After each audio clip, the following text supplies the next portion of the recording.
could get drunk off the lights of a city. Late night phone calls just to say you miss me, but you don't. No, you don't. Drop my phone now, that shit's broken. 2 a.m. and I'm lost in Brooklyn, missing home. I know you don't.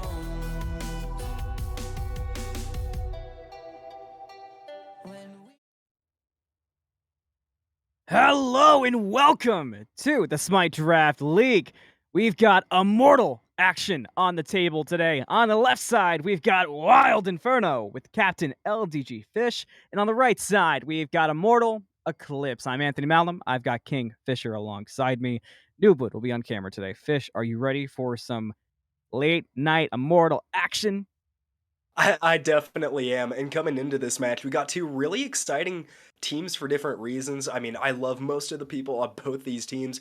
LDGFish, one of the junglers that really lit up at the end of last season. Then when you look across the board, there's LUCENTCOLORS, one of, I think, the most underrated supports in this league. Really saw a great run in the playoffs until his team was knocked out.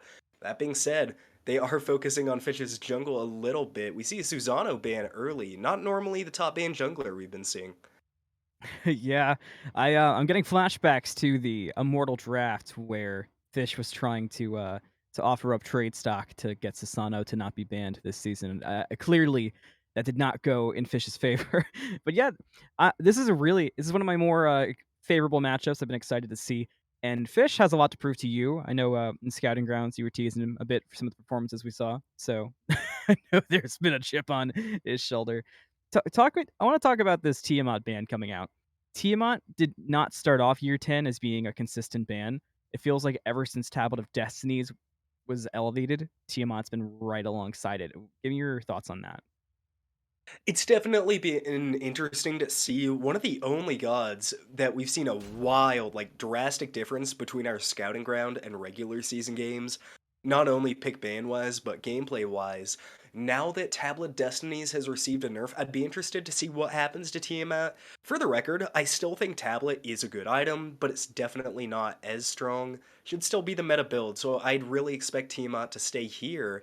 And now this is scary. Lucent's Yemoja, pretty popular god user combo there. Yeah, one of the most famous that we have. There's season 1 Midman Horus. There's season 1 Lucent Yamoja. I can also think of Nishi and Ho Yi, some of the big ones.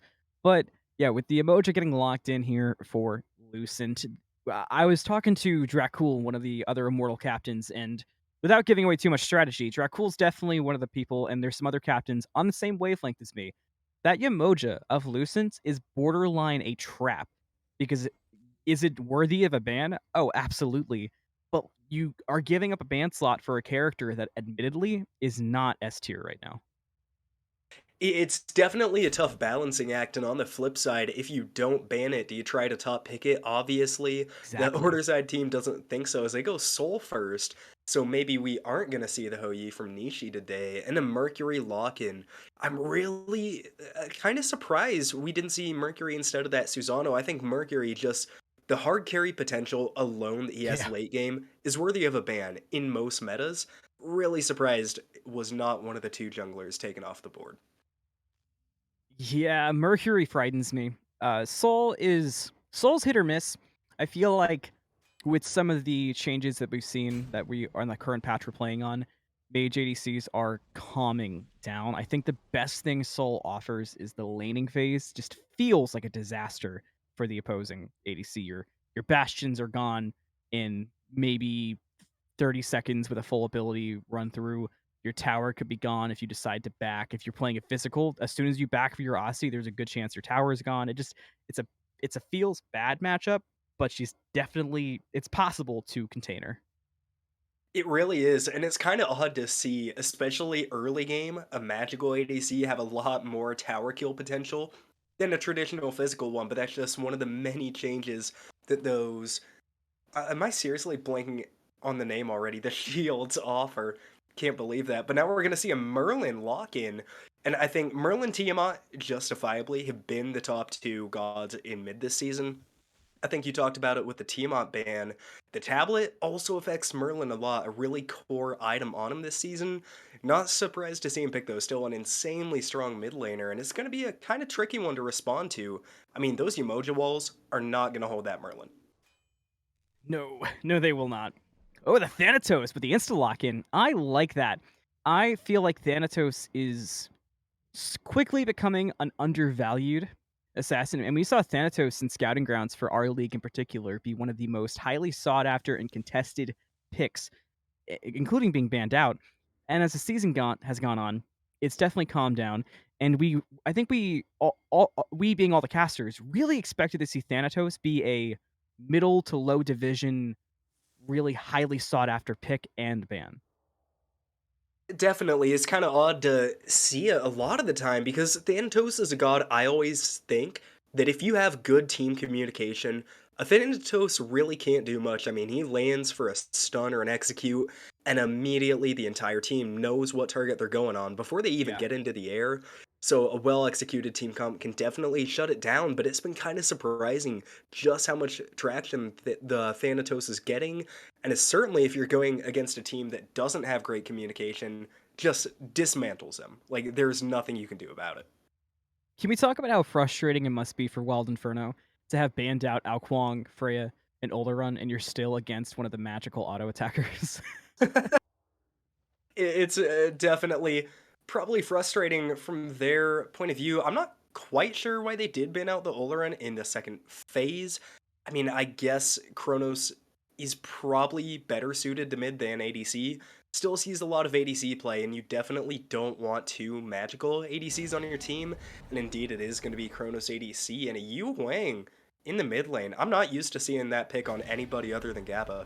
I was just gonna say, because I thought you were gonna say I'm not used to seeing that pick on anybody. I was gonna say yeah, except for Gabba. that that is not even that Yu Huang's bad, and I think Yu Huang's in a really good place right now. A lot of survivability, a lot of damage. It's pretty decent objective secure, if not amazing, but just kind of has been undervalued. Maybe for some of the same reasons as you might have mentioned with Thanatos. Obviously different ultimates, but you kind of good, well communicative teams know how to deal with Yu Huang. They definitely do, and for me, Yu Huang's always been one of those picks, and I think I say this about a pretty big number of gods, but they're not necessarily bad. They're just other picks that can do what they do a lot better, like the Merlin, like the Tiamat, like the Scylla, who I'm still confused we're not seeing more of. I think Same. Scylla in a really good spot this season, pretty much always, but a Thor Ganesha, that is criminal that those two get to the second round of picks. Yeah, and that's probably going to be a Thor solo, I feel like. With this I team would comp, it's assume. definitely more suited, unless there's some weirdness going on with a Merc ADC or something. But yeah, I definitely think that's a Thor solo, which brings a lot to this team, and I think that responds to the Thanatos really well. Obviously, it's not a direct counter, but I feel like Thor plays around a Thanatos well. Definitely does. I mean, you virtually guarantee your dunk after you see Thanatos go up into the air, and there's really nothing that Thana can do about it. I think we're discounting the Ganesh jungle a little bit early. I've heard all kinds of rumors about that, but I think the double assassin, it definitely makes it a little simpler. And an Achilles final lock, that's a powerful solo laner. And It's a a lot of double execute. executes. Yeah. Yeah. That's going to be interesting. I have to assume that that's something Eclipse has been planning to bring out as a double execute. I would be highly surprised if that wasn't. But all right, everybody's locked in. We got a very exciting set on tap. We'll be right back in the Smite Draft League with game number 1.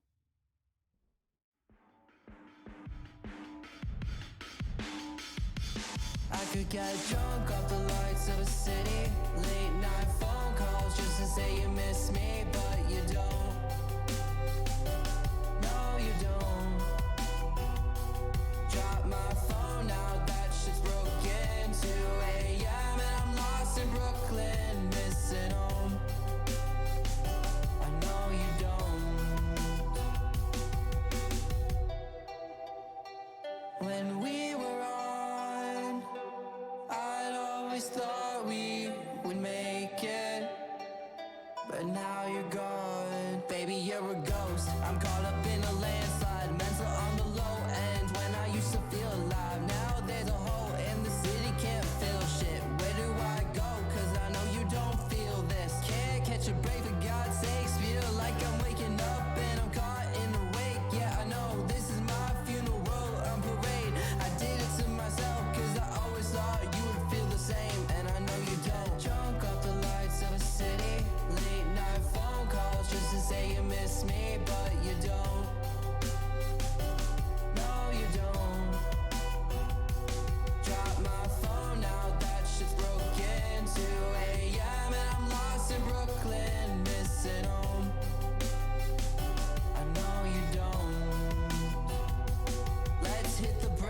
I'm pulling out the parachute, jumping out the plane. You had it all in front of you, nothing feels the same. It's crazy what love can do, even crazier when it's not coming back to you. You say you need space, so I gave you all the states. Every night a different place. Used to think we're getting close, and now we're drifting away.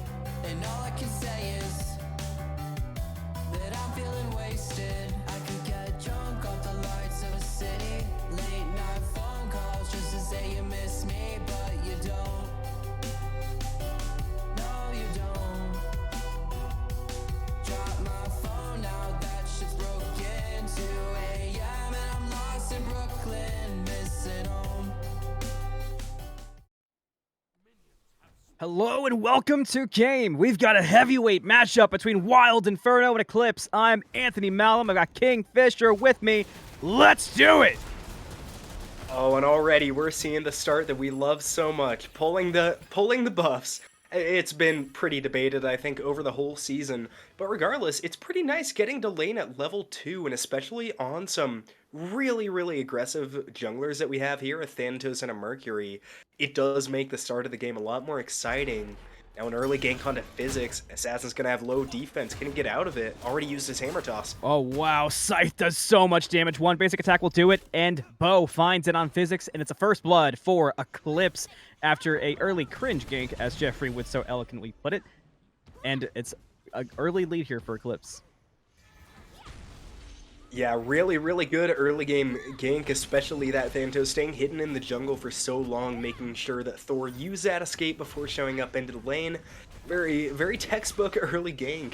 Now dual lane, it's also going to be one to keep your eyes on. We got 2 magical ADCs. We already talked about, though, Soul, a ton of tower kill pressure, and Kronos actually with a surprising bit on his own, so definitely not going to be as quiet as a lane that I think you would really expect with 2 mages. Yeah, the big thing that I would look for in this duo lane between these 2 mage ADCs is Soul and Kronos kind of have an awkward stage of boxing. They kind of play around each other in a weird way with all the different movement speeds and escapes they have between the 2 of them. It's a very weird lane to box in, so a lot of times you kind of just throw a couple abilities out and go back to farming, so I'd look for that. Fish went over to duo lane, but nothing was quite there for the Mercury. Decides to go the other way, now working on those mid oracles, but cannot contest them as 2 have come over, and Merlin is nowhere to be found. Does have the gold buff, so has a little bit of health, but we're not going to get any of them. I think, like you said, with that duo lane, we essentially have 2 solo lanes this game, is what it's going to feel like. So I think mid lane definitely going to be a big point of contention for both teams. Oh wow, a sword dropping really low, but he has a hammer toss this time. Learning from his mistakes, Physics gets out of that one. And notice the consumables are empty for the Thor, so we're going to have to fully back here without teleport up or risk boxing while very low. On the other side, sort of the same scenario for Achilles. We still got teleport up. So big advantage right now for the Achilles mid lane. We got a bit of a box, but Fish sidesteps the Scythe, which will lead to a nice escape for the Mercury. Close call there in mid lane. Close call indeed, and a little bit of sparring all over the map, but with only 1 kill. And I think we talked about it with both of the magical ADCs, and I think we touched on the Thor as well.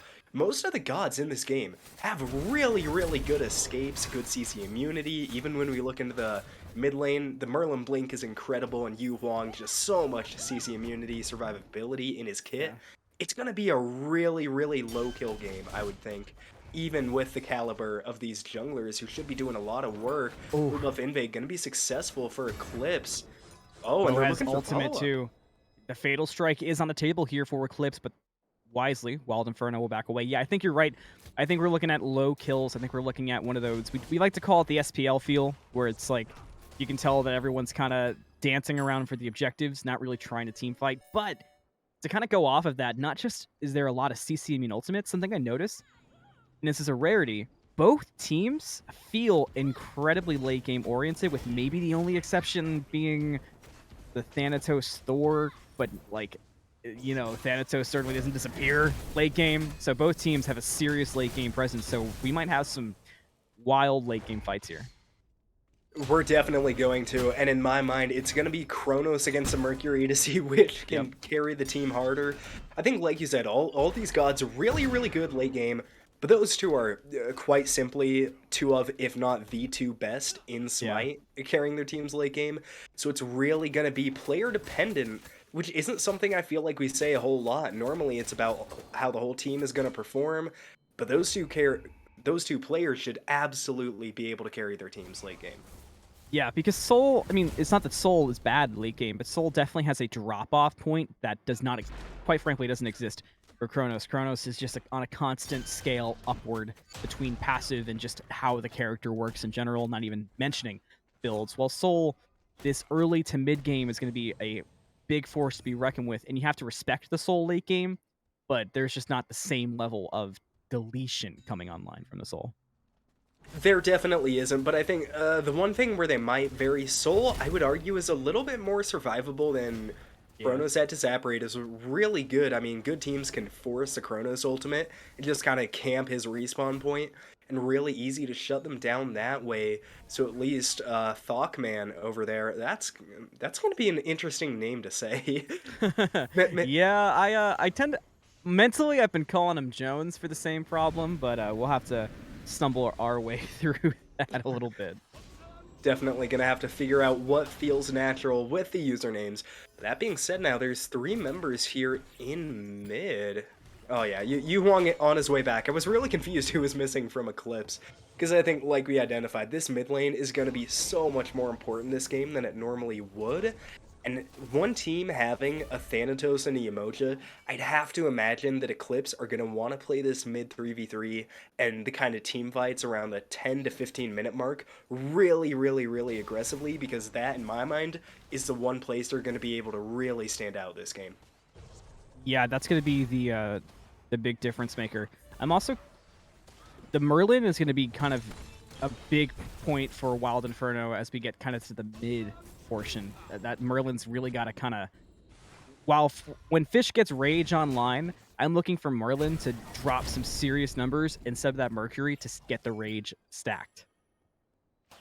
Definitely gonna need to, and Red Wings will have his work cut out for him. I mean, it's a lot of aggression to sidestep on the way of Eclipse, and is building in... Oh, Yu Huang actually ended up taking tablet first item. I think probably smart. Yu Huang definitely does not stack that item as easily as Merlin does, so trying to get those stacks online quicker, a smart play. I'd expect to see Book of Thoth's second item, but now Nishi's stunned out by the Pyromancer Pit, half HP, but I think this is just kind of a for fun fight. I don't think either team really wants to commit there. It also could be, to quote myself earlier talking to our own SEAL team, it could be a bit of a limit test, trying to see what you've got online. Merlin, this is a good time to do that. Some decent damage onto Dark. Has to back away. We do have a gank out in duo. Falling down low is TheDivineApe. Has a rewind online. Jones not going to be able to follow up with too much damage, and it's an escape for the Chronos. Still 1-0 game. Really kind of, I'd say, up and down gank there by Wild Inferno. Good job forcing out the Chronos ult. But TheDivineApe still has beads, and that's both ultimates down from Fish and Jones. So definitely not going to be as vulnerable in the later ganks normally with those kind of things. You want to see all utility down. Now ThockManJones dropping really low. Execute up. Disaparate could be huge. Got to be able to juke it, but not able to. Perfect landing there from Dark. Gets the execute onto ThockMan, and it's another kill for Eclipse, now up 2-0, both from jungle ganks. Absolutely beautiful timing there from the Thanatos. Don't think he was in any danger of losing that kill regardless, but still extremely satisfying to see. Now Eclipse, 2-kill lead, and about 1,000 gold lead.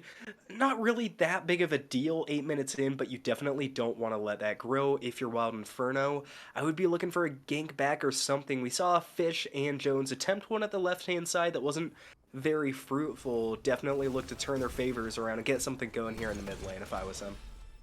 Yeah, you've got to try to make something happen. I mean, clearly the pace of this game is a bit slower, so you've got to create the plays. Could have done it with there with Scythe. Big damage on the Red Wings. Got to respect the Thanatos. This is the Thanatos' stomping ground. Around 8 to 12 minutes in the game might be one of the most frightening times to deal with the Thanatos. It definitely is. I mean, just so much raw damage that you really can't either make Oh, up for or man. mitigate. Uh-oh. Jones, I've been there, buddy. It's a 3-man rotation to the purple buff, and Soul is caught out, disapparates out, and here comes another hovering death. This time it lands early. Dueling Dragons comes out too, and Supernova created some space. Now Lucent's taking the tower. Rivers Rebuke comes out. Lucent still tanking. Gets out of there. Rivers falls down. Dark comes back in for the cleanup. But look at all the damage done to Eclipse.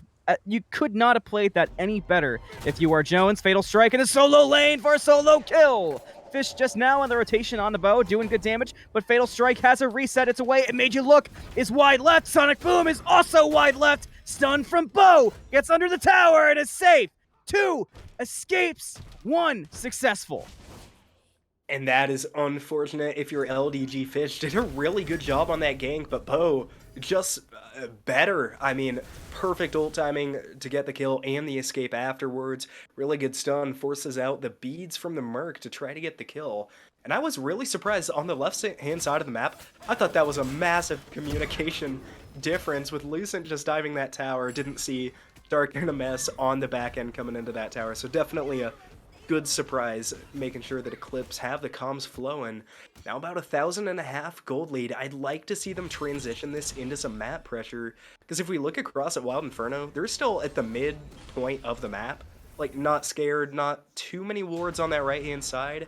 Definitely need to establish some presence there from Eclipse. Yeah, this Thanatos is kind of wandering freely across the map right now. And Fish is responding, but just kind of getting beaten to the punch. A good portion of it has definitely been the utilization of the hovering death in the duo lane, but Thanatos should not be able to freely walk back and forth from duo to solo. That will create some issues, so looking for Fish to turn that around. Does have that Rage online, so look for some team fights to get started here soon from Wild Inferno.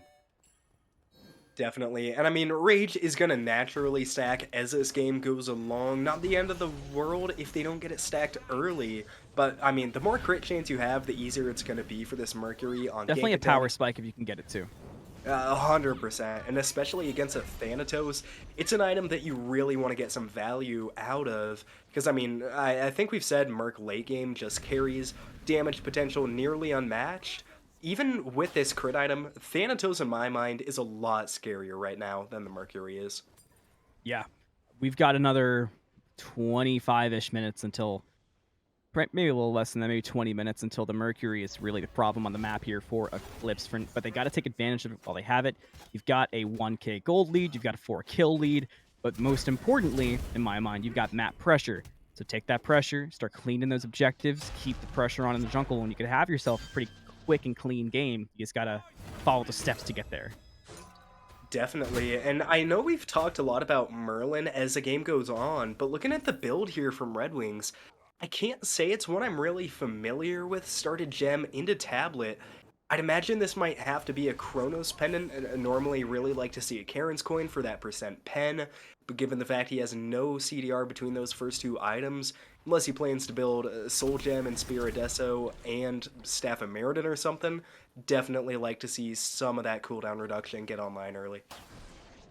Yeah, and it's going to kind of play into this early game being a bit awkward. Scythe connects for some decent damage, as going that build and having tablet early, but still only having 5 stacks on it, not the greatest spot to be in for Merlin. Definitely not. If I was Red Wings, I would look to mix it up and get into the ice stance. Not quite as good for clearing wave, I think, compared to Void, but so much easier to poke out your opponents with that short cooldown on the 1. That being said, though, I mean, keeping up in levels, so that's all you can really ask for at this stage. The stacks will come with time. I think just like the Rage we see on the Mercury, we've already identified Wild Inferno have a late game team comp. Oh, now he's in the ice stance. So I don't think they'd be too worried about it. Yep, taking your advice. Must have heard you through the grapevine. We did see a bit of a 1v1 engage between the Soul and the Chronos, which had some of the awkward footsteps I was talking about. Ultimately, Supernova was enough for Chronos to back up, but Supernova didn't hit. Rewind was up anyway. It's just one of those duo lane things. Now pressure is Soul's way, cleaning up the shield buff, and they could look to clean up Oracles and then maybe set up for the first big objective at the Gold Fury in the next few minutes.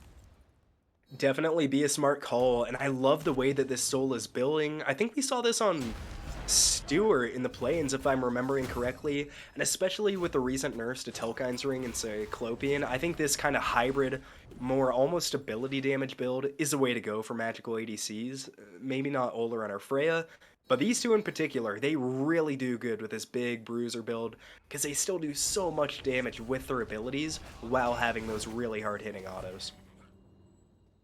Yeah, that's going to be something to look at. I want to pick your brain here as we see 2 deaths on the Thor, 2-level lead for the Achilles. Are you looking for some early rotations here from Physics as we get closer in, utilizing the global ultimate, or I guess semi-global ultimate to get away from the Achilles and out-rotate? Or do you think it's important to try to keep that lane presence up, keep your farm up? What are you looking here from the Thor? I think it's a little bit of a mixed bag. I'm not really concerned about the Thor getting behind. He has a full damage build against a really, really tanky warrior. That's just naturally going to happen. The one fear I have is that when Physics starts to rotate, and he should, I mean, he's going to be hitting really hard in the mid lane. It's going to be hard for Eclipse to deal with. But as soon as a Thor leaves lane, so does the Achilles, and that's just an entirely different problem that I don't really know if Wild Inferno are in the spot to kind of contest with. And now Eclipse is... They're the ones setting up for the Gold Fury. Pyromancer pulled on the other side. Soul's around to contest. There's a teleport in. Now it's 5 members. Nishi also around. Dharmic Pillars comes up, and they brought it into the Dharmic Pillars. Already, Eclipse gets the Gold Fury, but a land down from Physics. Thock cleans up one with Supernova. Land down from the Thanatos. Did not clean up Physics. And there's the damage on the Thanatos that we were talking about. Double kill from Jones on the Soul. And Eclipse is in full retreat because it's only Beau left to retreat. I guess the Achilles being there doesn't matter. Great job from Physics crashing in, getting the kill and an assist. A ton of damage. Unfortunately for Eclipse, I don't know if they really expected all that aggression. But Wild Inferno, credit to them. Really, really good job on that counter engage. They do exactly what they should do here. Go to get a tier 1 and left. I'd like to see them group up in mid too, but with some players responding, definitely a riskier call. So getting back, still a good one, as now they have a 1,000 gold lead. Tables have really swung here. Yeah, this game is incredibly close so far. Everybody feels really evenly matched. I mean, look at the charts. You can even look when there were bigger leads, you can see that they were swinging back and forth. So really interesting game. The biggest thing right now is the experience difference. And it's pretty significant at that, at 4,100, now up to 4,600. Definitely can be almost more dangerous than the gold lead at times. Now we see Eclipse answer it back a little bit. And especially looking in the level discrepancies, was 3, now 2, so we'll be conservative. We'll call it 2.5 levels at jungle, especially on these gods, can be really troublesome. I'd like to see LDGFish get a little bit more involved in these team fights, currently sitting lowest on the player damage charts. We know it's going to change late game, Yeah, but it's the not going to last quicker for long. it changes, yeah, the better it's going to be for Wild Inferno. You know, Jeffrey's had quite a few discussions on cast so far about that, where it feels like jungle, if you go for kills and you're constantly ganking, you're almost at a loss of farm to the opponent jungler who isn't doing the same thing. It's kind of this awkward thing that Year 10 has created with the lack of farm on the map, because if you're fighting, you're not getting the farm on the map, and there is a lack of farm on the map, so you're giving it up to the other person. I said map so many times, I'm like, damn Dora. Definitely need a backpack to help you out with that one. But now across the map, Wild Inferno, they responded back to that Gold Fury, didn't end up stealing it, but they have a tower down now. Pyromancer's down as well. It might be too early for these teams to think about Fire Giant, but right now they're thinking about kills. LDGFish, so close to getting the damage off, but Thanatos will live to fight another day. Hovering Death coming through clutch. Doesn't help that Supernova was dropped very early and off the mark. Now Pest News is the focus, but has that Aegis up. Will just cost a Bastion. Do have a rotation from Physics. Lands down and finds 2 people. Pest News dropping low. Physics cleans up the kill. 2 kills now for the Thor. Tier 1 tower falls in mid, and look what we talked about. The Achilles just now making his way over. You cannot compete with that Thor ultimate. You really can't. Great job by Physics getting to that fight early as they now take a second tower off the board. And look at Merc's build already with the Deathbringer. That's a big gold item, so LDGFish should really start to climb these damage charts. And that double assassin is going to be hard to put up with. The not necessarily the later this game goes, but if Wild Inferno get more of a lead, one's already hard enough, but two of the top ones in the game, and Mercury and Thor, it's such a good 1-2 combo Yeah. that Eclipse is gonna struggle with this one until they're able to shut one or both of them down. Yeah, if you're newer to SDL, if you're in the challenger circuit and you're looking at this Immortal game and trying to pick up on different things and you're wondering why is the Mercury so low, one of the things to look at is the lack of frontline and opening when Physics is not in the fight. Ganesh is not a character who at 19 minutes can go in and cause enough havoc to set up Fish to, clean house. It's going to take a little bit more than that, and we won't see that here until it's consistent 5 people rotations and 5-on-5 fights. You definitely won't, but the good thing for Ganesh and Nishi here is that both of their backliners in the Merlin and the Soul have pretty decent self-peel. Doesn't feel quite right with Merlin, but they're both pretty survivable. When they get dove on, they have a lot in their kit they can use. It's really going to free up this Ganesh to act more like a solo laner, because right now the dive has no tank, so when this Chronos and when this Yuhuan get closer to full builds, this Thor and this Mercury are going to have to be a lot more careful about when they're diving, so Ganesh having that freedom is really going to help Wild Inferno in that late game. Yeah, it's going to be imperative. So far, builds are seemingly on par. The only thing that's really that's catching my eye, we've already discussed a little bit, and that was the build coming out from Red Wings, but an interesting path from Beau. Incredibly tanky Achilles right now. I don't know if anyone can kill that Achilles, quite frankly, at the moment. We'll see if they can kill the Primal Fury on the other side of the map, getting pulled now by Fish and Jones. DivineApe on the way, Dark Pillars come out. Fury's down to 10% health. Eclipse seals it away with Time Rift. Wasn't even close. Completely calculated. Eclipse's Fury.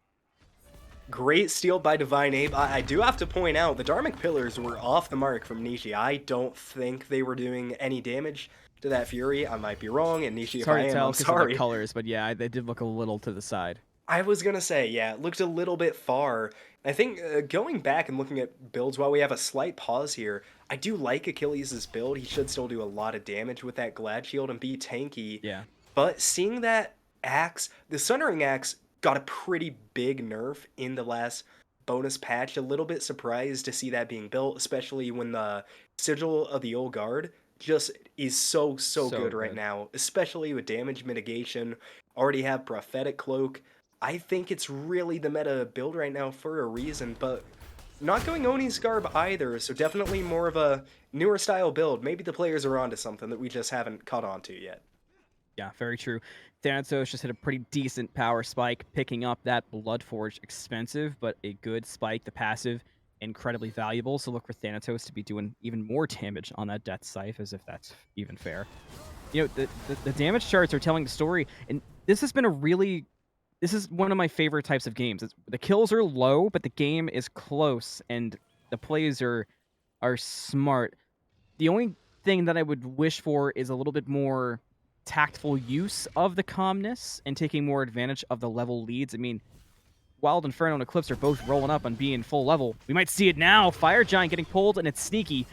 Pillars comes out. This could be a bit early. Knockup going to hit Nishi as well. Physics up into the sky. Falls down on DivineApe. Does good damage on the Chronos, but Rewind is up. Fire Giant's down to quarter health, and Fish is still on top of it alongside Jones. Fire Giant at 10. Wild Inferno gets the Fire Giant. What's going to be the cost? Fish falls down already. Nishi's next on the list. And Beau is on top of Red Wings, who already used Purification Beads. Flicker going to come out, but won't come in time. Double kill for the Chronos.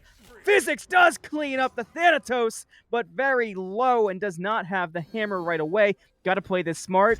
The police are on the way. Going to go through the tower. Going to use the Aegis. Down to 1 health. Trying to play for cooldowns, but I don't think there's an escape here for Physics. We'll see if this is a Benji situation or if it's a death. Using the hammer on the wave, accepting his death to the Chaos Tower. Physics falls down, but not after Eclipse cleans house. Definitely the smart move, giving his life to tower there. Maybe could have done it a bit earlier to not stagger the death so much, but no kill XP, no assist XP going over to Eclipse, so definitely still a smart move. And I think on that Fire Giant, we saw one thing that a lot of teams tend to struggle with. I don't think we talk about it a ton. But when you really commit to burning down that Fire Giant like Wild Inferno did, you're taking some of your main damage dealers, REDWINGS and Jones, just completely out of the fight. They were only hitting the Fire Giant, not hitting the players at all, and the front line just suffered. I mean, Fish was dead right as the Fire Giant went down, and Nishi really shortly after, so you're really making a sacrifice there. You gotta be prepared to get out after that fight, knowing that one or two of you is gonna die for that play. Yeah, to your point, we did see Fish kind of make that awkward choice.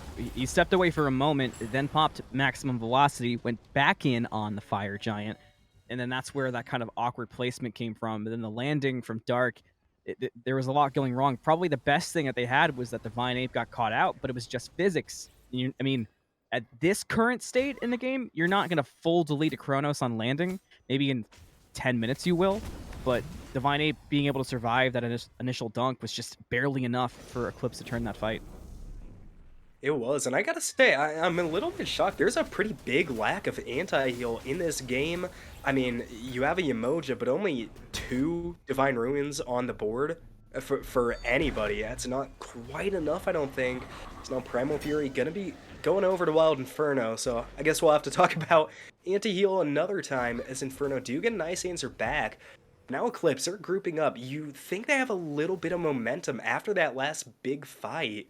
They're looking here for the tier 2 tower. I like this call, but they have to be careful with it.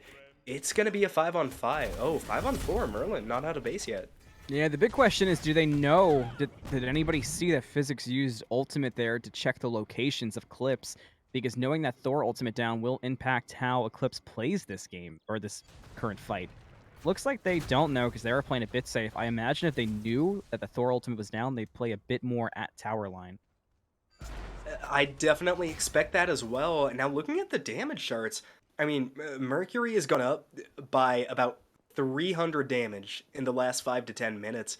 If I'm LDGFish, I really want to be getting more aggressive here. You have the Deathbringer, you have the Rage already with a few stacks, and now that that starter upgrade is down, you do a lot of damage. Just really needs to look for the opportunities and stay away from Beau. The Achilles is scary, but honestly, if you can get to that Chronos before the ultimate gets off, I really like Fish being able to do a lot of work here.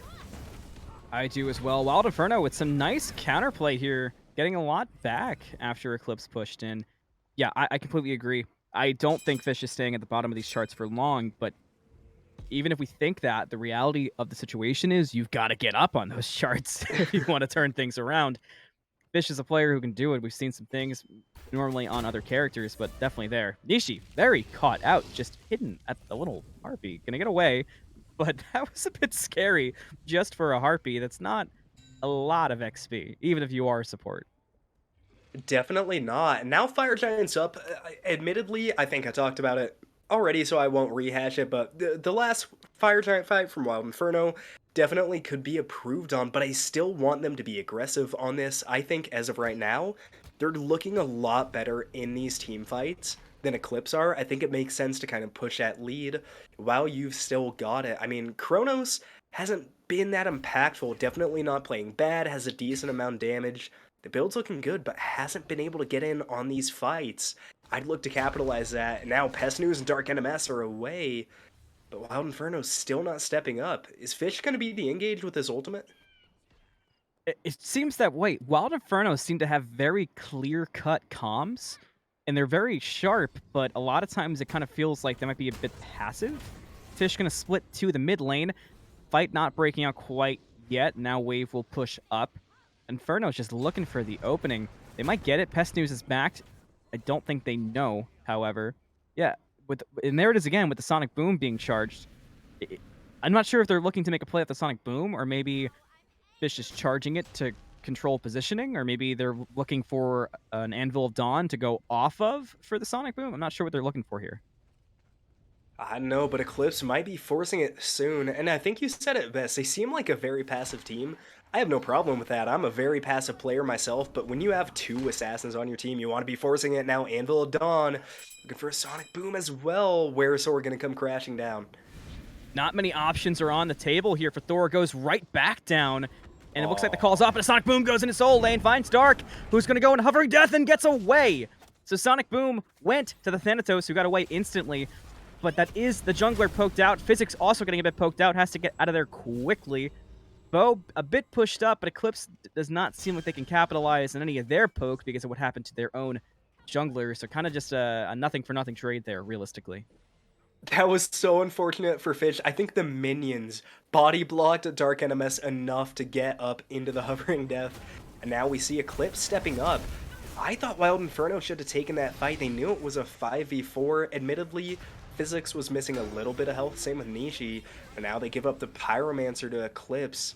They got some good poke on Beau, but it's another... Oh, it's a 4v5. I like this call. They're sending Mercury over to the Oni.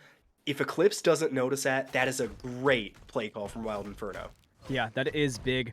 I did think Physics had a chance at stealing the Pyro. Maybe could have stepped up with the hammer, but it would have been a bit risky. The play call here for Oni, though, going to change the course of the next couple fights because now there's going to be some Oni waves to deal with. You've got more gold on the line for Wild Inferno. We talked about the need for, if you're doing this Fire Giant dance, you still got to find places to farm, and that's exactly what Wild Inferno's done.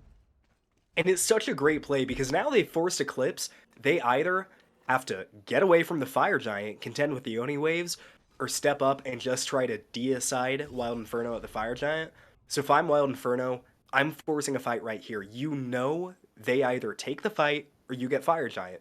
There's really not a downside, and they're going to be more prepared. Eclipse, they're staying around this FG. I guess not too worried that any tier 2 towers are going to fall to Oni waves. Probably not. They've sent Chronos to left.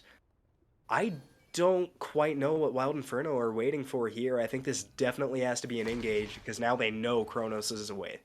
Sonic Boom getting charged up, but once again, a bit of a tease here from LDGFish. And Wild Inferno, like you said, they're waiting patiently. Now Chronos is rotating over. Your advantage is quickly diminishing.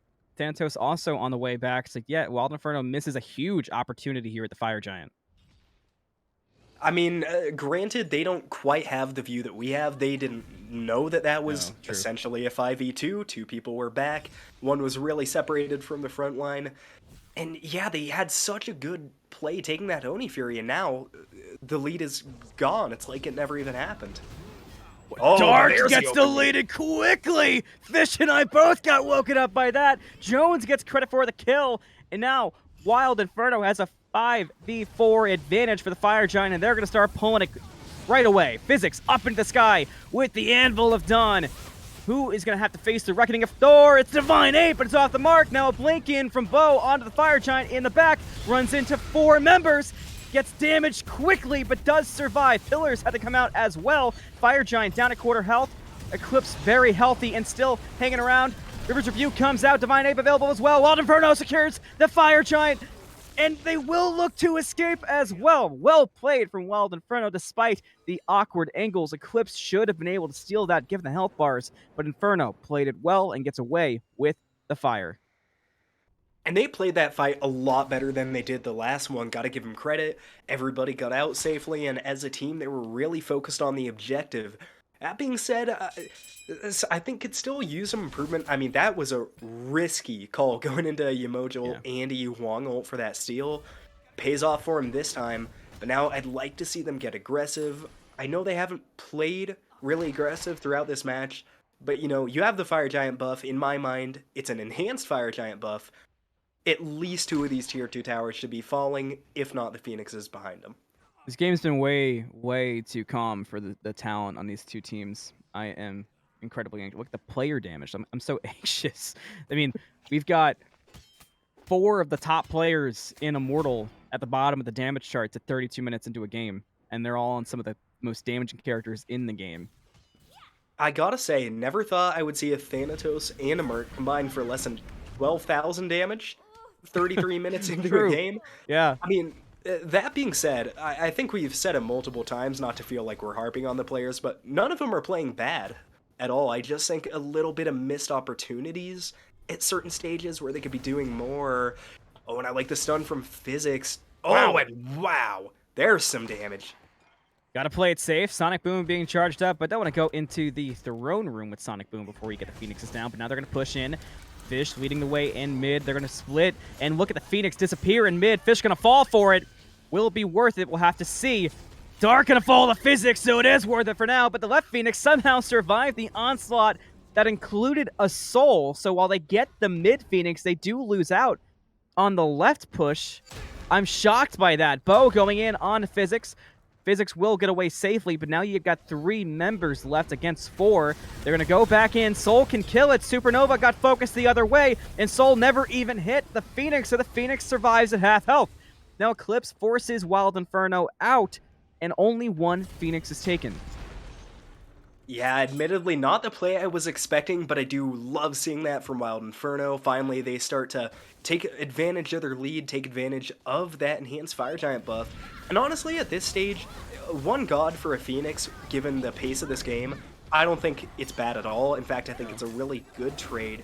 It's going to allow them to take over this map a lot more, kind of starve Eclipse of some of that gold. They already have an 8,000 gold lead, and that can be really, really deadly as time goes on.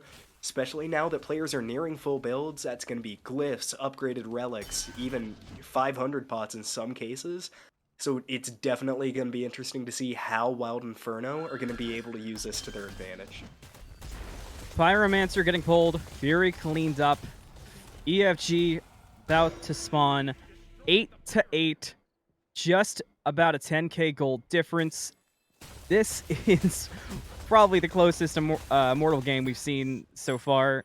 Granted, the gold lead, but this game could go either direction. One big team fight for either side could make the difference here. It definitely can, and I feel like even though, I mean, Wild Inferno at this point are wildly ahead on the map, in the gold charts right now, I'd really like to see them take more control, and especially at this Fire Giant fight, Eclipse, the longer this Fire Giant fight goes on for, the worse their map state is going to get, with minions pushing down left, fire minions in mid. If I'm Wild Inferno, this is one of the times I'm really okay with them not necessarily being passive, but staying here longer. I want to see them position aggressively, but in my mind, if this is a 2 or 3 minute Fire Giant dance, I think it's justified at this point. We'll see if it's 2, if it's 3, if it's 1, if it's more. Wild Inferno sitting back and set up. Sonic Boom getting charged, a theme that we are getting used to. Both teams are being patient as can be. Some decent damage on Beau. Nothing crazy. Both teams probably a bit afraid. Got to be careful. The Mercury pushing up quite a bit in mid with fire minions. Going to back off, though. Eclipse trying to play this safe and be aware of their mid lane. Somebody's got to back and take care of those fire minions at some point. Otherwise, you have the risk of, realistically, a fish running it up mid. Yeah, I mean, the Mercury now has an ally too, kind of... Ooh. What? Ooh, that scared me. I saw a Sonic Boom charge. Thought you might go in with the fire minions. Trying to crack a wall, but no, not at the moment. And now, I mean, Wild Inferno, they're still... Like I said, I do like this. They force Achilles to back. The Phoenix is going to be respawning soon. I like seeing the way that they're playing this, but I wish they would step up in this pit a little bit. You're allowing Eclipse a little bit too much leeway in this jungle. Like we see Yuhuang clearing out minions and right. Achilles is at left. These are the plays that should be getting punished, and now they might be. Ganesh is in the Fire Giant pit, so is Soul. One player just back. They have to know this. This has to be the engage, and it looks like it will be. If I were them, I would try to force a fight here. They should know that it's a 5v3. Hold on tight, because here we go. Going up into the air is Physics, lands down off the mark and DivineApe. River's Rebuke is on Fire Giant. Wild Inferno's in deep, but Eclipse is here and healthy. Beau teleports in, Fire Giant low! Eclipse destroys the Fire Giant and takes it away from Wild Inferno. Wild Inferno's got to do something drastic here. Beau blinks in the back. Fish dashes through, finds Thanatos. Big damage coming out. Goodbye, Thanatos! Now the Sonic Boom hits 2! Double kill for Fish! Triple kill! Quadra kill for LDGFish! And he wants it! They're gonna let him have it! Alternate timeline! Penta kill for LDGFish! And Wild Inferno's got nothing in front of them but a victory! And the end that we all wanted to see all along, LDGFish on the Mercury. Great job split pushing in, an even better job in the last fight of the game, able to close it out. Wild Inferno, after a long game, are going to come right back and take game 1. We'll be right back on the desk to talk about what we just saw. I'll be taking a breath in the meantime.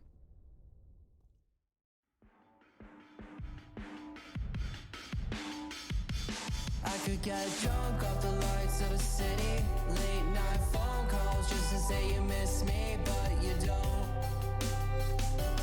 No, you don't. Drop my phone now, that shit's broken. 2 a.m. and I'm lost in Brooklyn. Missing home. Well, we got our first Penta of Season 2, and it came in one of the most calm games that we've ever seen in SDL, so it kind of came out of nowhere. We talked about it all game long. Mercury was at the bottom of the player charts the entire time. No kills until the end. Gets 5 kills, but guess what? Those 5 kills got Wild Inferno the victory in Game 1. I mean, really can't knock it. LDGFish does his job at the end of the day. Top structure damage as well. Really like seeing that. Pretty uncommon seeing that out of a jungler. But Wild Inferno, after everything that game, pulling out that win, that has to feel good. I think we talked a lot about some of the pacing things that might be changed, but at the end of the day, they won it. They played into Eclipse's playstyle pretty well, forced them to take those fights that they really wouldn't want to. I like seeing it from Wild Inferno. Well, realistically, what else can we say about that game? I mean, everybody saw the same ending. It's pretty clear what led to the victory. I mean, there's a lot to talk about where we got to, but I mean, it kind of is laid out flat in front of us. So I think, honestly, we'll talk more about Game 1 and Game 2. We could have 2 more games ahead of us. So let's go ahead and head to a break. We'll be right back in the Smite Draft League with game number 2 between Wild Inferno and Eclipse.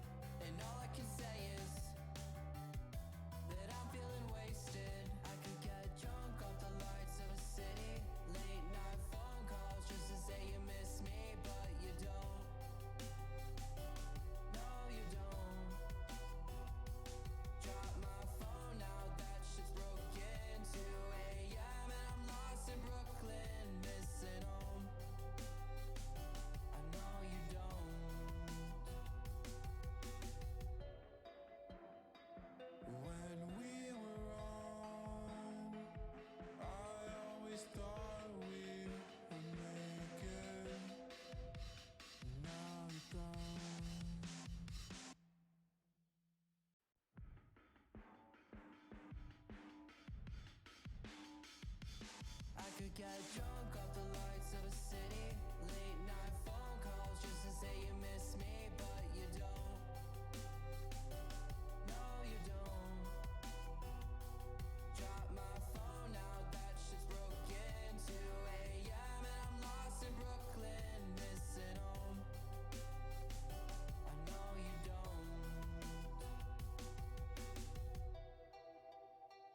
When we were on, I'd always thought we would make it, but now you're gone. Baby, you're a ghost. I'm caught up in a landslide, mental on the low end. When I used to feel alive, now there's a hole and the city can't feel shit. Where do I go? Cause I know you don't feel this. Can't catch a break for God's sakes. Feel like I'm waking up and I'm caught in the wake. Yeah, I know this is my funeral on parade.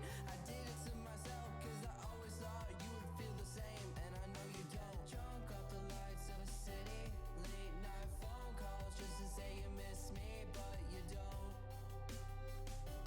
No, you don't. Drop my phone now, that shit's broken. 2 a.m. and I'm lost in Brooklyn, missing home. I know you don't. Let's hit the brakes. I'm pulling out the parachute, jumping out the plane. You had it all in front of you, nothing feels the same. It's crazy what love can do, even crazier when it's not coming back to you. You say you need space, so I gave you all the states. Every night a different place. Used to think we're getting closer, now we're drifting away. And all I can say is that I'm feeling wasted. I could get drunk off the lights of a city. Late night phone calls just to say you miss me, but you don't. No, you don't. Drop my phone now, that shit's broken. 2 a.m. and I'm lost in Brooklyn.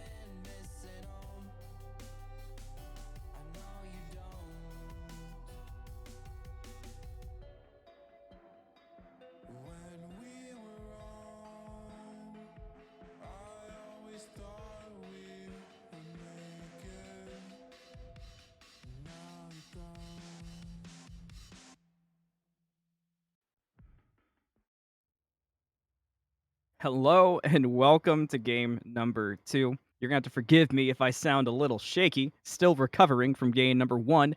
As we all witnessed, we've got our first pentakill of season 2, goes to LDGFish, and what does that warrant you? That warrants you a target ban, my friend. Mercury is off the table.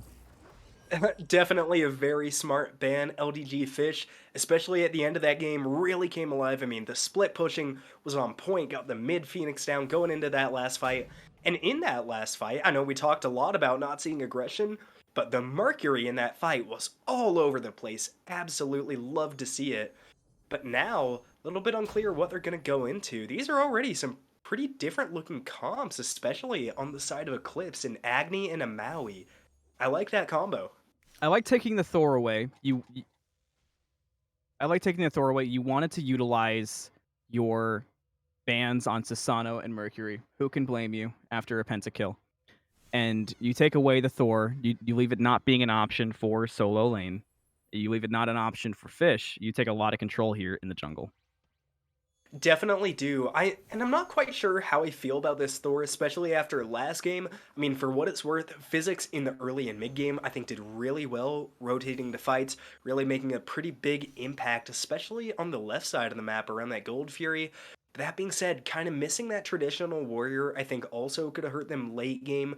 We saw they were pretty reluctant to step up, and it was Nishi doing most of the engaging. So I think this game, I'd really like to see a strong, aggressive warrior, something like a Kukulin on the side of Wild Inferno. I think it'd help them pilot that late game with a lot more confidence. Yeah, something worth mentioning. It got crazy, believe me, I know. But at that Fire Giant, during the pentakill, the Fire Giant was stolen by Eclipse. They were in the position to win the game. I mean, I said it. They've got to do something big to stay in the game.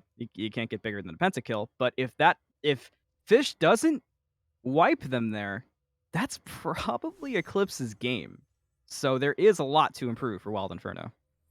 It is, and I think funnily enough, Eclipse were kind of chasing them down after that fight. At least it looked like to me. Maybe I was incorrect, but definitely maybe had a chance of getting out there safely. And then it's an entirely different game. But now we're seeing some interesting bans. Pele ban onto Fish, I think very smart. If I recall, did really well in that pick. Kleena as well. But now we're going to see a Ravana hover. That's a pretty different feel than Mercury.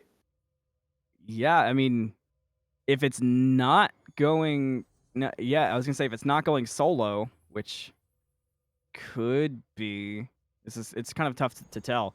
That's 4 jungle bans from Eclipse here, so they are pretty tired of the Fishman himself. Definitely are. Maybe they're also trying to force Physics onto a separate god pool. Admittedly, True. I don't know how comfortable they are with all the assassins. Maybe it's just a Thor thing. I mean, Thor solo for a while was really popular. Definitely don't see it as much, but I would expect on the other side it's a Thor jungle. I think especially after seeing Dark play that Thanatos, I thought looked pretty good on the Thanatos. Didn't have a huge impact late game, but nevertheless, Thor scales a little bit better late, can do a lot more. Interesting to see, and I like this Shiva pick if they lock it in. Really interesting god, and one that can feel downright oppressive at times. Yeah. I cannot look at a Shiva and not think of Light Tunnel in the Scouting Grounds. So if it's anything like that, then Wild Inferno's in for a tough game. I love the Rama selection. I feel like, back in the day, there was, your game on the line, try not to fumble, hold on tight, Nemesis jungle. I get that same vibe from Rama a lot of the times. Sorry, audience can't see if I made Fisher laugh and now I'm breaking, but I feel that way about Rama. Rama's kind of my go-to in those scenarios, and your mental after getting pentakilled gotta be low. You gotta bring it back up. You gotta get comfort, and you gotta play a clean game and let the last game go. Definitely do, and I like seeing Lucent on this Maui in comparison to the Emoja, because if we see fights anywhere near as long as we did last game, having that Maui is going to be so useful. I mean, his 2 just gives you so many protections, movement speed, and I mean, the landfall, a big stun, you can reel people in. Landfall probably stops that pentakill. Right, and there's so much... Oh, there it is. Oh my god! This is jungle. Hold on tight, baby. It's Nemesis Jungle. There it is. Characters are selected. Let's head into game 2 and see what we've got in store after an exciting end to game number 1. We'll be right back in the Smite Draft League.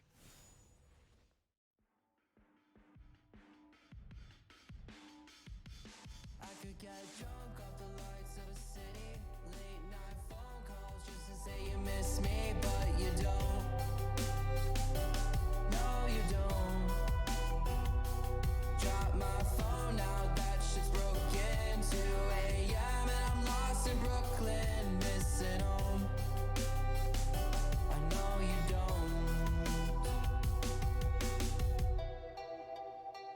When we were on, I'd always thought we would make it, but now you're gone. Baby, you're a ghost. I'm caught up in a landslide, mental on the low end. When I used to feel alive, now there's a hole in the city, can't feel shit. Where do I go? Cause I know you don't feel this. Can't catch a break for God's sakes. Feel like I'm waking up and I'm caught in the wake. Yeah, I know this is my funeral on parade. I did it to myself cause I always thought you would feel the same, and I know you don't. Drunk off the lights of a city, late night phone calls just to say you miss me, but you don't. No, you don't. Drop my phone now, that shit's broken. 2 a.m. and I'm lost in Brooklyn, missing home. I know you don't. Let's hit the brakes. I'm pulling out the parachute, jumping out the plane. You had it all in front of you, nothing feels the same. It's crazy what love can do, even crazier when it's not coming back to you. You say you need space, so I gave you all the states. Every night a different place. Used to think we're getting closer, now we're drifting away. And all I can say is that I'm feeling wasted. I could get drunk off the lights of a city. Late night phone calls just to say you miss me, but you don't. No, you don't. Drop my phone now, that shit's broken. 2 a.m. and I'm lost in Brooklyn, missing home. I know you don't.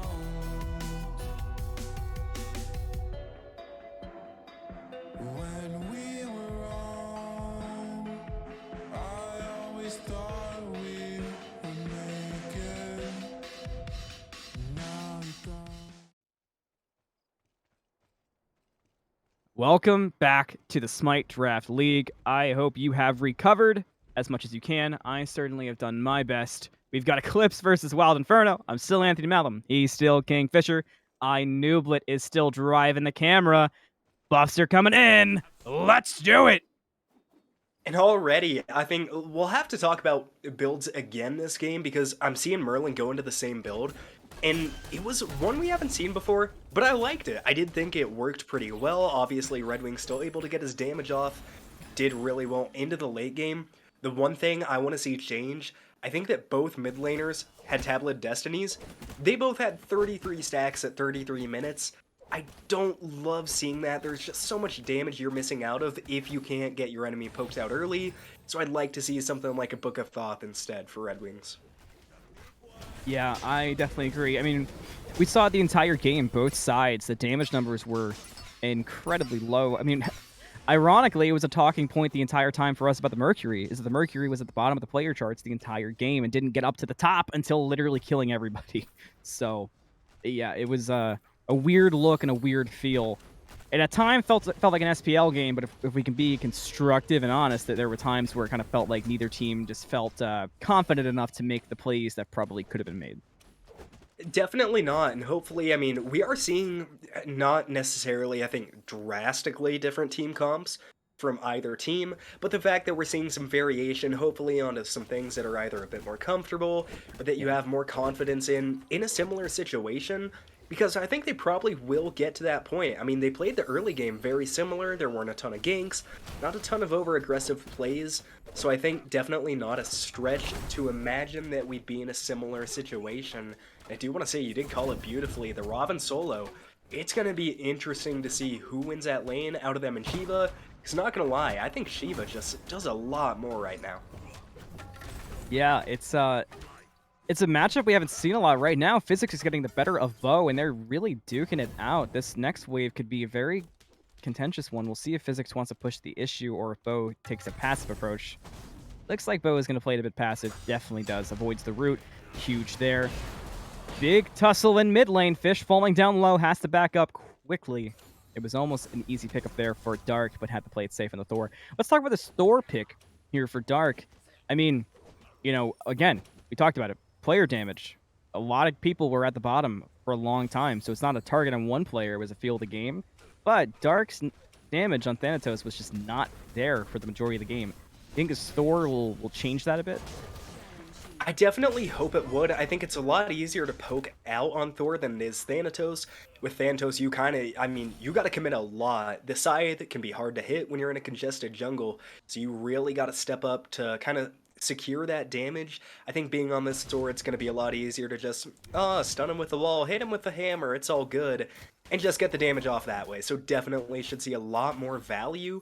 And I think Dark played last game pretty well, especially in the early to mid phase. We saw a few ganks onto that soul, and I mean, Thor can do the same thing. Really big ultimate, ton of aggression once he's up in your face, so I definitely expect to see the same, if not a better game out of Dark here.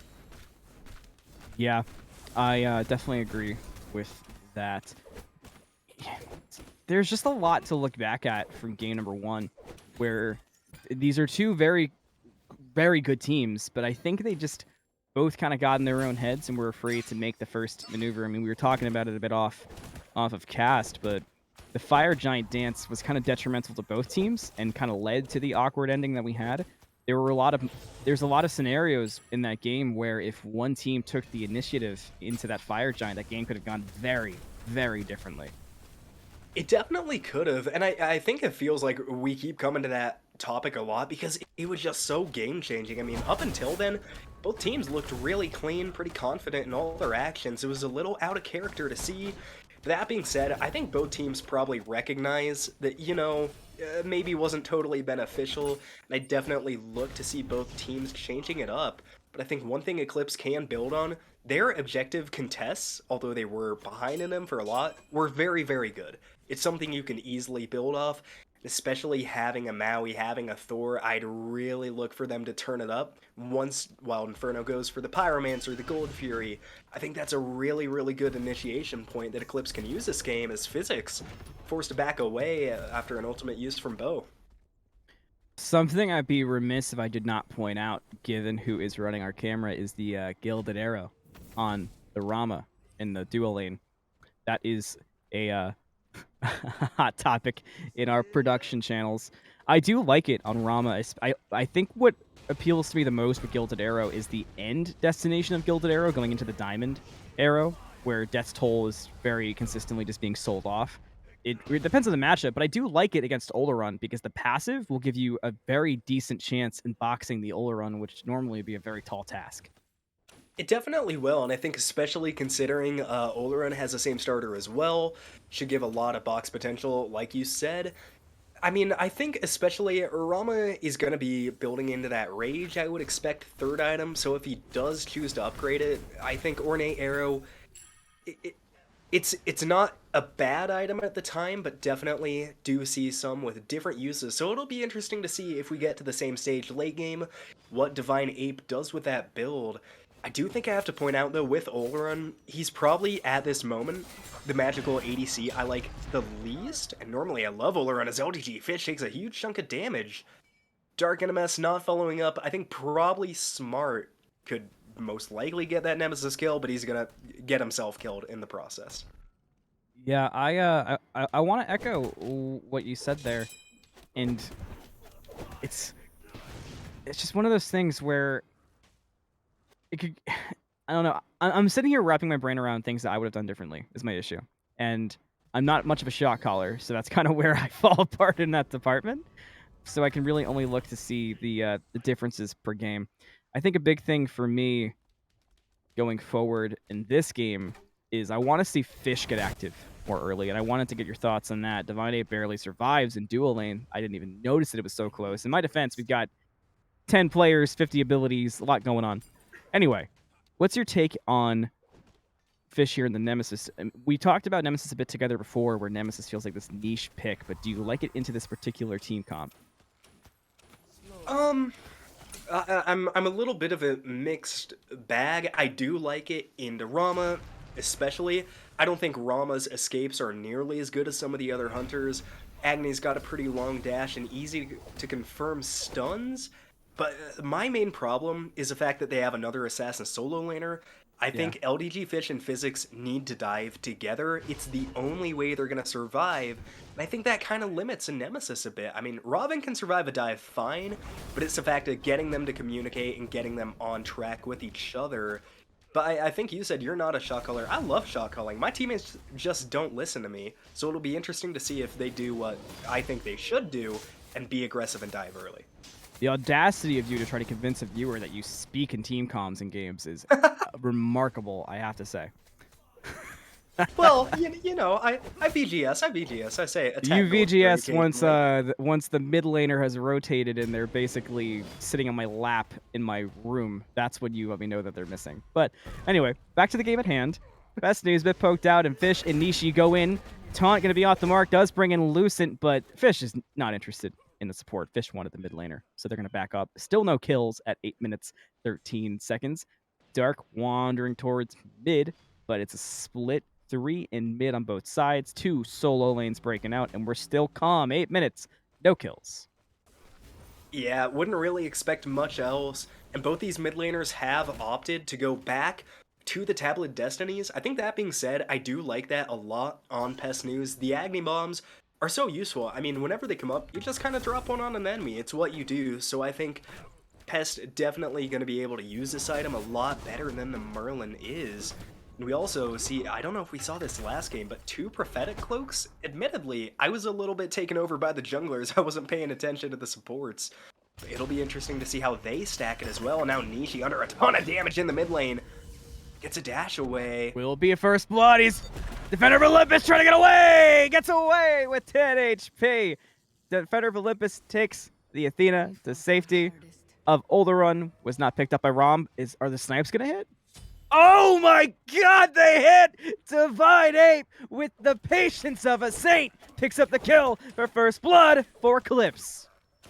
Absolutely love seeing that from TheDivineApe. Great job by all the team members on Eclipse to confirm that kill. When Thor went up into the air, I was kind of scared they were going to drop it on the Athena, but really good to see Eclipse finding that first blood bounty as Land fell off the mark from Lucent. Oh, I guess Darknms was there. I couldn't see him at first with the camera angle. I'm like, did he think he was going to solo an Olderun? But probably Thor does solo Olderun, so I don't hate it there, Run, especially... Okay, I'm not talking to you for another couple of seconds, but now we see them go back into the mid lane. Gosh, the solar run, that's gonna go up there. Yeah, I'm sorry. It's late. This is a calm game. It is. We're getting desperate here. I was gonna say we have fun here. We do have fun at the SDL, and it is a very nice pun. I don't think I was quite expecting solar run. Not one I'd be familiar with, as now I'd be interested to see what these teams do. Pyromancer are not going to be up for a few minutes, and we did see some relatively early action onto the objectives last time. I think it was somewhere in between 10 and 20 minutes. The exact is kind of escaping me at the moment. That being said, I'd like to see Eclipse get aggressive again as beads expended from Pest News. Doesn't find any damage on the return. Really good job from Nishi. And this does kind of make up for their lack of a warrior. I mean, Athena, for my money, is the most aggressive Guardian in the game. Maybe rivaled by Cabrakan, but that's about it. So I do really like to see Nishi getting involved, especially in mid lane. Look to transition that into late game, but the problem is, where do they go? Again, it's a very quiet start of the game. Yeah, we're definitely reaching for things to talk about, which is just speaking to the passiveness. Talking about the Athena a bit, I'm looking for the Defender of Olympus to be the difference maker for the aggression and the play calling this game. Maybe look to put that Defender of Olympus onto LDGFish, let the Nemesis go in, lead the way, drop Divine Judgment, Defender of Olympus on top. You've got the mitigations on top of Retribution, the shield. You've deleted a target's protections.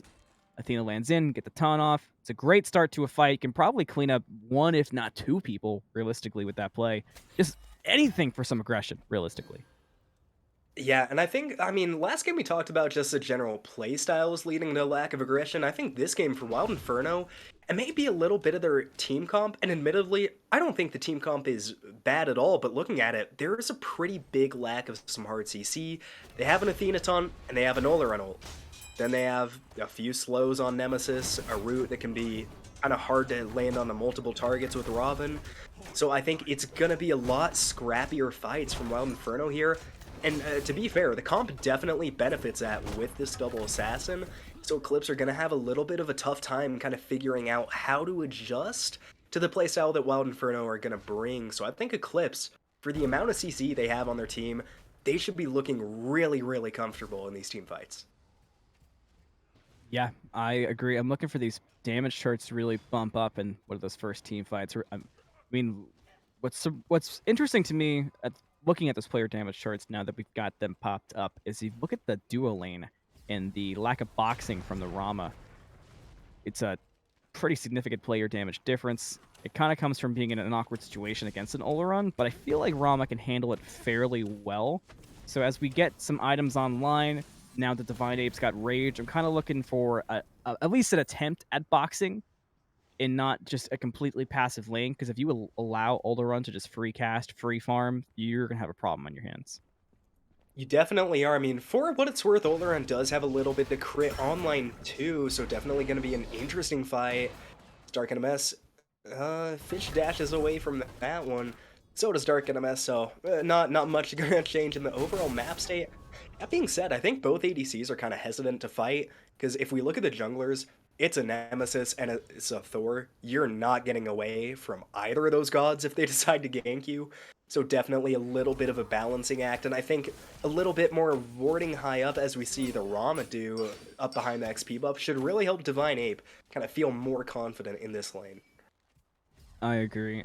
We saw a bit of a peek over there at the Pyromancer and the objectives or lack thereof so far. The kills, lack thereof. I'm definitely looking for somebody to try to make some kind of play happen because, I mean, at this point, if you play the game completely passive and you get yourselves too late, we'll see if it changes. Landfall brings in Nishi, but Nishi dashes away, and we're still at 1-0.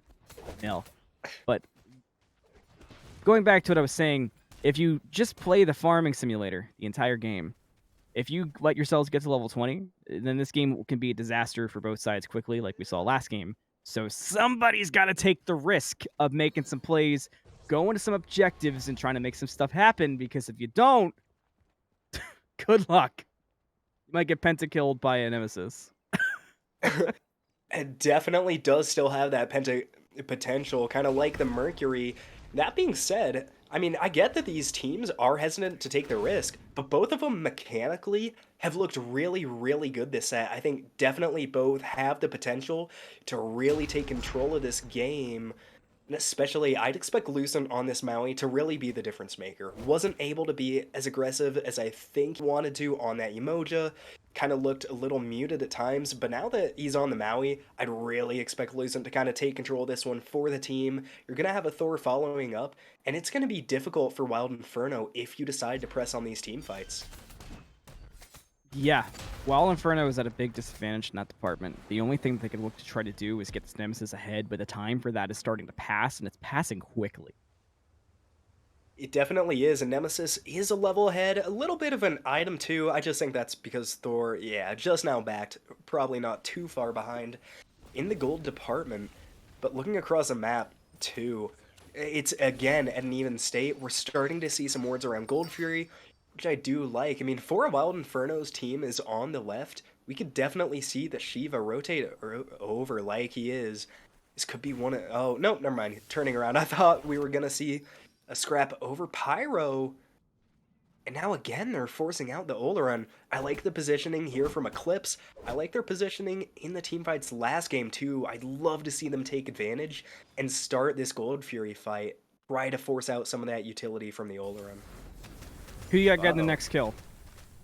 Ooh. I'm thinking Alpha Manticore. I'm I'm gonna go with Beau. I think when they rotated last game on the Achilles, saw some pretty immediate impact. Big stun. Uh-oh, are we both gonna be wrong? Olaran comes out. Beads from Rock. Oh, DivineApe falling low. DivineApe's gone. Defender of Olympus Mitigations pulled through clutch, and Dark can only walk away. Guess what, baby? 1-1. We got kills for both sides. Anybody else ecstatic? And maybe that's why they were hard to engage. I mean, Jones, absolutely masterful job on that. Drops the ultimate at the right time and bursting down Rama. Oh, landfall. Way off the mark from Lucent. Gonna fall for it. I do like Eclipse stepping up to this objective, though. Pest News should get away here. Yeah, Fish not gonna want to chase under tower. But a little bit of a staggered approach from Eclipse. I think they might need to wait for this one. Beau dropping low in the back. Beau is dropping low. Beau is gone to LDGFish. There's a kill for the Nemesis, and it did not take 37 minutes this time. It took 17 minutes for the jungler to get a kill for Wild Inferno. Gold Fury now getting pulled down below half health. Dark is looking for the steal with the hammer. Will he get it? Yes, he does! Another objective steal. This one will not lead to a pentakill because guess what? There's already a member down, and that's the positive for Eclipse on top of the steal. Bad news is Pest News falls down in the tier 1 tower, could not get away from the Nemesis. I really like seeing that from Darknms. I think we talked last game. Eclipse did look really good on the objective contest. Could be in trouble though. Does he get into the air? No, he does not. Red Wings finds a kill. Wild Inferno now 5-1. They miss out on the Gold Fury, but just like last game, they do get a couple kills back. So map state gonna stay pretty much the same for Inferno now with a 2,500 gold lead.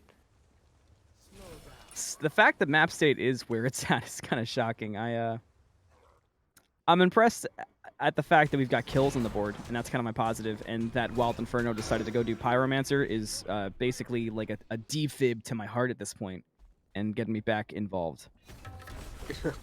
And they are going to pick up that Runic Bomb, the caster's favorite topic, of course, and it should allow Wild Inferno to get more aggressive now onto the towers in particular. And I think last game, for as much as we talked about them not really pulling the trigger at the big neutral objectives, they did a great job split pushing when they got the Fire Giant for the first time. They took down tier 2s, they got a Phoenix. Tier 1s were all scraped off the board early. They played the map really well, so I definitely like to see them do the same thing here.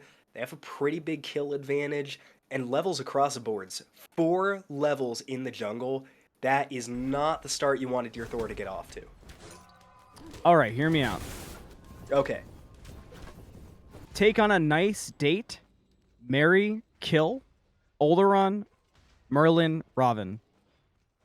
Personally, I'm going take out on a nice date, Olaran, kill Robin, marry Merlin. You know, I kind of like that order. I think I'd have to reverse the Merlin and the Olaran though, because I'm pretty sure in the lore Robin's a bad guy. I don't want to be dating that. And Olaran seems like a nice guy, but not being nice to the Rama. Well, on to DivineApe. DivineApe has to use beads. Lucent coming over. Can he save his carry? Yes, Solar he can. Swing is enough to do it. DivineApe is safe, and clearly, Fish, you have not watched The Outsiders. Bad Boys are where it's at. I have not watched The Outsiders. Wait. Oh, wait, no. I have. Sorry, I think I was confusing that with... We were going to have a whole other issue. No, whatever the latest show, like Outer Banks or something. I don't know what it's What? called. Those are two very different... No, the titles. The titles are not close. They've got the word the. They also have out. And now we see a big Thor dunk, though. Oh. I'm mistakenly making you do the play-by-play, but they do escape here. All right, let's go to the other side. Taking a nice date, marry, kill. Let's do Thor, Agni, Rom. I'm definitely marrying Rom. I'm definitely taking Agni on a nice date, heat up my meal for me, and I guess I kill Thor just to avoid Loki. Avoiding Loki would be nice. Oh, Blink in from Fish, Divine Judgment. Rama goes into the sky. Will there be a kill on landing is the big question on everybody's mind. Landfall brings in Fish under the tower. DivineApe still alive, but the tower is gone. The defense is gone. Lucent's gone. Divine falls. Double kill for Jones. Dark around the corner trying to make a play happen, but did not find one right away. Pest News here. Heard about my date. Dropping rain fire on the back line. And everybody goes their separate ways. Things are calmed down again. A really good gank from Wild Inferno, and just like you wanted to see, LDGFish getting more involved on the ganks, on the kills, does exactly that. I was a little bit confused. I thought DivineApe was going to roll out of there right away. Went back in to try to fight, maybe anticipating Thor and Agni would get there a bit quicker. That being said, though, they only lose a tier 1 tower, so not the end of the world for Eclipse. But this Oni Fury could be. Wild Inferno have already showed that they're really good at pushing down the tier 2 towers, and it's going to be opened up again with Oni minions. This is where I think Wild Inferno, we're going to start to see this double assassin finally come into play. LDGFish looks a lot more comfortable, and so does Physics, deep in the enemy jungle. All right, I've got another one for you. You can take any character from any season in Smite and put them in a different season of Smite. Who are you taking? I got my answer like locked and loaded, ready to go because of the interactions, but I'm interested to hear yours. And granted, there's a few. Well, I have only been playing since like the end of season 6. That being said, as broken as Dawn Zaburo was on release, or at least the way he felt like, I felt like should have been a season 9 character. I think this season Hyra has done a great job at balancing out the early god releases, or at least kind of patching them close after, but Physics trying to run down Shiva. Wild Inferno, secure the Pyro. Dang, we're missing all kinds of action. It's okay. 23 minutes in, Pyro falls down. Physics and Beau throwing hands. They do break off after the Pyro falls down. We got a gank in solo. We got some life out of Pest News, getting the gank onto the solo laner. Beau falling down low. Defender of Olympus comes out. Nishi's in there. They're under the tower. Taunt comes out on Beau. Falling down low is the Shiva, but look at the tanking. Going to Physics. Falling down low. Has to get out of there. Dark is around the corner. Going to go up and, when the words into the Anvil of Dawn, slams down on the Physics. Doing work, but the two-man taunt brings them back. And the Nemesis is here, and Nemesis is doing work. Beau falls down as well.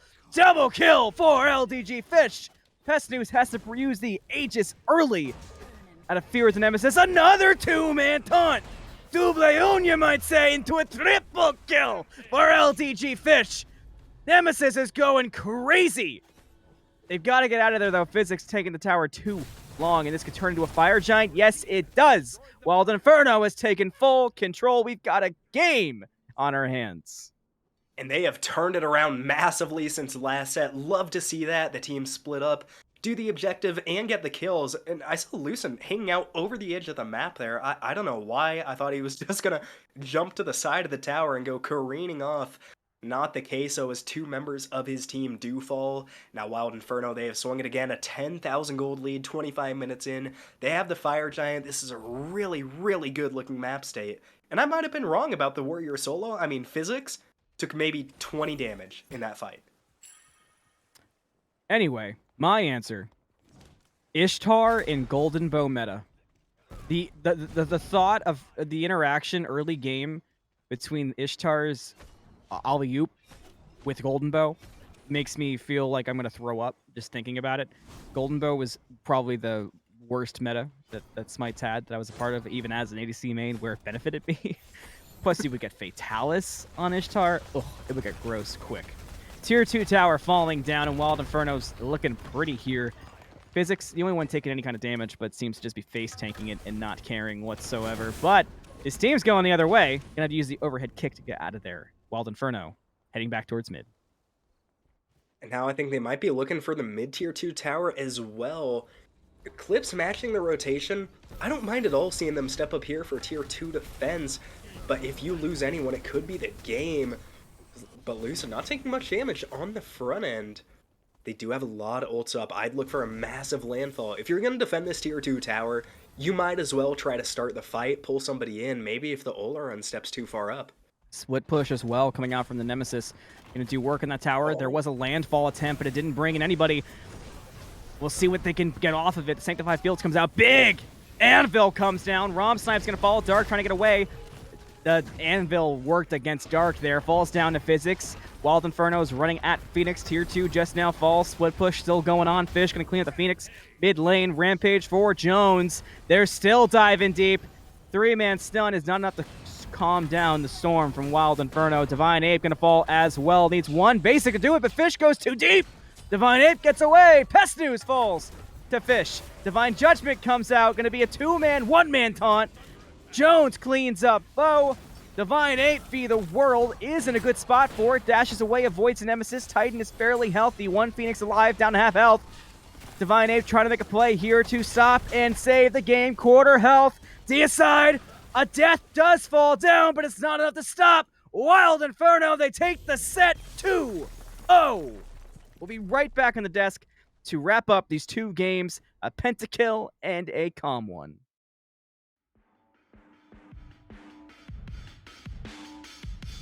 I could get drunk off the lights of a city. Late night phone calls just to say you miss me, but you don't. No, you don't. Drop my phone out, that shit's broken 2 a.m. The second half of the game definitely woke us up. The first half may have been calm enough for some trivia, but regardless, the set is done. Wild Inferno takes it nice and clean. And probably the most important thing of the night is Game 1 was a pentakill for LDGFish. So, despite me torturing KingFsher for 20 minutes, this set will be a memorable one. And let's wrap it up. Fisher, give me your big points and aside from the 0 awards from Beau. Oh, well, now that you've mentioned it, that's going to be a hard one to overlook. I mean, to be fair, was never really in trouble in the solo lane, so I guess not a huge problem in the laning phase, but my one big takeaway from this is Wild Inferno, Game 1 and 2, night and day difference. I don't know if it was maybe just having more confidence after that win going into Game 2, or if their shot calls were different, but regardless, looked like an entirely different team. I really like seeing that. I think we both thought Game 1 was underwhelming, but any team that can just turn it around on a dime like that is definitely a talented team. I agree, and like you said, once Wild Inferno came alive here in Game 2, it felt like a completely different team overall. And really, it kind of felt like it played off of Nishi forgiving the team going aggressive, going in with that Divine Judgment. I actually, before I started trolling you, I actually was talking about that with Nishi going in and backing everybody up to be aggressive.